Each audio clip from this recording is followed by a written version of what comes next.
NEET தேர்வு சம்பந்தமாக மத்திய அரசு தேர்வுகளை தள்ளி வச்சிருக்காங்களே, அது எப்படி நீங்கள் பார்க்குறீங்க? நீங்கள் தற்காலிகமாக தள்ளி வச்சுருக்கீங்க, நாங்கள் நிரந்தரமாக தள்ளி வச்சுருங்கன்றோம். இந்த நீட்டு தேர்வு உங்களுக்கே தெரியுது இப்போ எவ்வளோ பிரச்சனை வருதுன்னு. இது போலியான மருத்துவர்களை உருவாக்குமே ஒழிய தரமான மருத்துவரை உருவாக்காது. ஒரே நாடு ஒரே தேர்தலுங்கிறீங்க, இவ்வளவெல்லாம் பேசுகிறீங்க. ஒரு நாட்டில் ஒரு மாணவனுக்கு தேர்வு நடத்த கூட உனக்கு தகுதி இல்லை. அமெரிக்காவில் இருக்க ப்ரோமெட்ரிக்குங்கிற நிறுவனத்துக்கு நீட்டு, நெக்ஸ்ட்டு, எக்ஸிட்டு எல்லாத்தையுமே அவர் நடத்துகிறாரு. அமெரிக்காவுக்கு ஒரு தனியார் நிறுவனத்துக்கு எதுக்கு ஒப்பந்தம் கொடுக்குறீங்க? உங்கள் நாட்டில் தகுதியான மாணவனை தேர்வு செய்கிறதுக்கு உங்களுக்கு முடியல. ஏற்கனவே இருந்த தேர்வு முறையில் என்ன பிரச்சனை?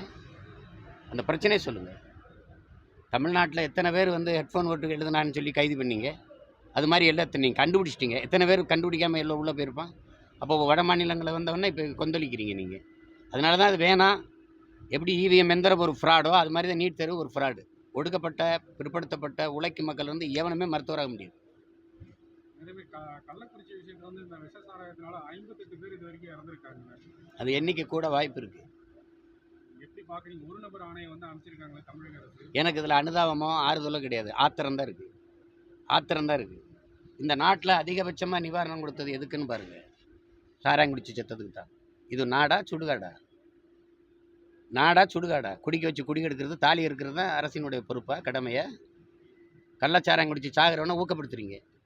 நீங்கள் 10 லட்சம் கொடுத்தோடனே குணமாயி வீட்டுக்கு போனவன் மிச்சம் இருந்த சரக்கு கொடுத்து செத்து போகிறேன். எது 10 லட்சம்னு ஒன்று?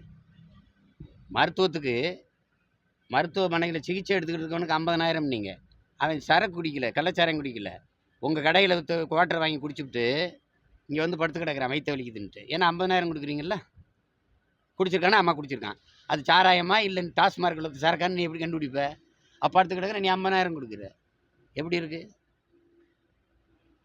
இருக்குது சொல்லுங்கள்? உழைக்கிறவனும் ஊக்கப்படுத்தலை, விவசாய ஊக்கப்படுத்தலை, மீனவன் செத்ததுக்கு வரல, புயலில் செத்ததுக்கு வரல, இராணுவத்தில் சண்டைக்கு போய் எல்லை பாதுகாப்பு சண்டையில் போய் செத்தவனுக்கு நீ வரல, சாராயம் குடி செத்தவனுக்கு போய் இப்போ விழுந்து போய் பார்க்குறீங்க.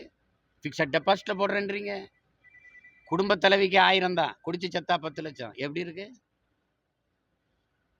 கேவலம். இதை போய் கேள்வி